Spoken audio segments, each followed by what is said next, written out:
ओम सर्वमंगल मांगल्ये शिवे सर्वार्थ साधिके शरण्ये त्र्यंबके गौरी नारायणी नमोस्तुते। जय माता दी। दोस्तों, आप सभी को चैत्र नवरात्रि की बहुत बहुत शुभकामनाएं। आज मैं आपके साथ शेयर कर रही हूँ बिना कलश स्थापना के, बिना अखंड ज्योति के और बिना जवारे के हम बहुत ही सिंपल सी और बहुत ही ईजी पूजा कैसे कर सकते हैं नवरात्रि में 9 दिन तक। तो देखिए, मैं आज अपनी जो माता रानी है, मेरे जो विग्रह हैं, उनकी पूजा कर कर दिखा रही हूँ। आप इसकी जगह कोई भी फ़ोटो रख सकते हैं, कोई भी मूर्ति रख सकते हैं, ये बिल्कुल टोटली आपके ऊपर है। पर ये जो वीडियो है वो बहुत ही इजी है, बहुत ही आपको सरल में आज पूजा विधि बताने जा रही हूँ। तो मैंने अपनी माता रानी का अभिषेक कर लिया है। आप पंचामृत से अभिषेक कर सकते हैं। अगर पंचामृत नहीं है तो सिर्फ गंगा जल से भी स्नान कराकर, कच्चे दूध से स्नान कराकर और फिर से गंगा जल से स्नान कराकर आप ये माता रानी को बिल्कुल स्वच्छ साफ कर सकते हैं।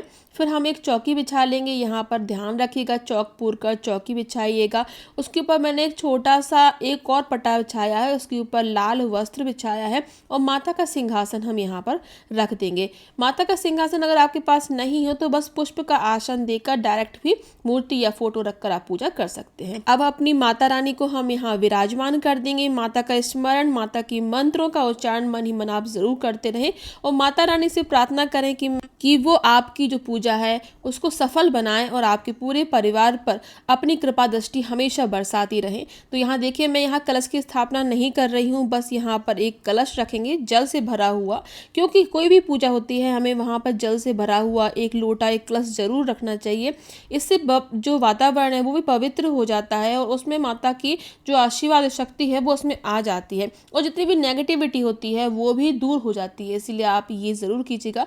अब माता के हम लेफ्ट साइड दीपक प्रज्वलित करेंगे। ये अखंड ज्योति नहीं है, बस हम दीपक को इसलिए जलाते हैं क्योंकि दीपक जो होता है, अग्निदेव जो होते हैं वो हमारी पूजा के साक्षी होते हैं। इसलिए दीपक की जो हम पूजा करते हैं, उनकी स्थापना करते हैं, उसके बाद ही आपकी जो पूजा सार्थक होती है। तो हमने यहाँ पर गणपति जी का नाम लेकर सुपारी को विराजमान कर दिया है। पुष्पों का आसन देकर हम एक सुपारी यहाँ पर रखेंगे। आप चाहें तो यहाँ जो गणेश जी का विग्रह होता है वो भी यहाँ स्थापित कर सकते हैं, पर मैं बिल्कुल छोटी पूजा बता रही हूँ, इसीलिए यहाँ गणपति जी का हम पूजन करने जा रहे हैं। अब हमने जो दीपक है उसको प्रज्वलित कर लिया है। यहाँ धूप जला लेंगे। मैंने गणपति जी का यहाँ पूजन कर लिया है। गणपति जी को तिलक अर्पित कीजिएगा। आप जो हमारा लोटा है उसको तिलक अर्पित कीजिएगा, जो दीपक है उसको तिलक अर्पित कीजिएगा। गणपति जी पर जनेऊ, कलावा और दूबा अर्पित कीजिएगा, पुष्प अर्पित कीजिएगा। यहाँ जो लोटा था उसमें भी हमने एक पुष्प डाल दिया है। जो माता रानी है उनको लाल पुष्प बहुत प्रिय होते हैं, खासकर गुड़हल के अगर आपको मिल जाते हैं कहीं आसपास तो आप ज़रूर अर्पित कीजिए। माता रानी बहुत जल्दी प्रसन्न हो जाती हैं। अगर आपके पास बहुत ज़्यादा गुड़हल के फूल हैं तो उनकी माला बनाकर भी अर्पित कर सकते हैं आप।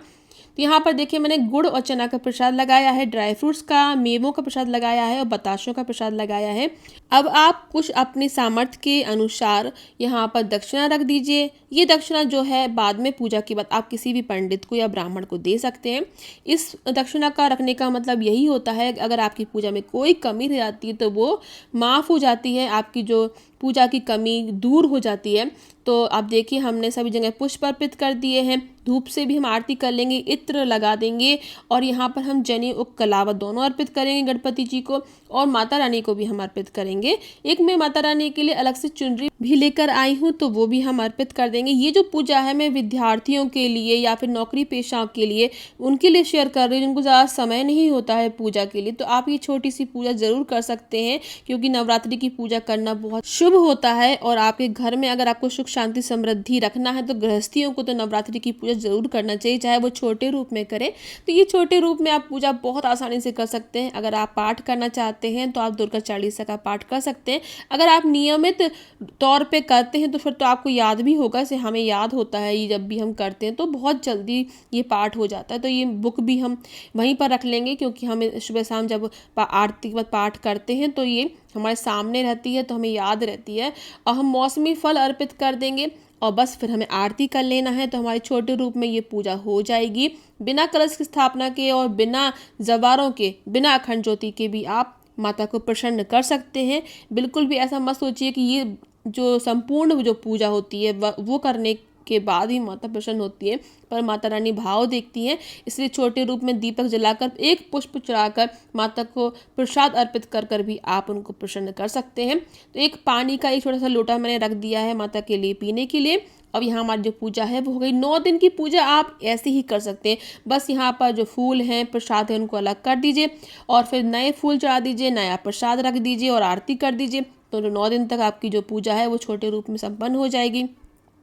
अब हमने चुनरी अर्पित कर दी है। अब जो हमने दीपक जलाया था उसी से हम आरती गा लेंगे। तो जय माँ अम्बे गौरी वाली आप आरती गा लीजिए। बहुत ही सरल होती है। दुर्गा चालीसा के पीछे ही आपको आरती भी मिल जाएगी, आरती संग्रह हो आपके पास तो वहाँ मिल जाएगी। तो आप जितने भी माता रानी की 9 स्वरूप है उनका स्मरण कर दीजिए। पूरी पूजा का हम आचमन कर देंगे थोड़ा सा पुष्प में जल रख कर, और अब माता रानी को हम आरती देंगे, खुद भी आरती लेंगे, अपने पूरे समस्त परिवार को आरती दें। हाथ जोड़कर प्रार्थना करें, अगर आपकी पूजा में कोई भी कमी रह जाती है उसे माफ़ करना माता रानी।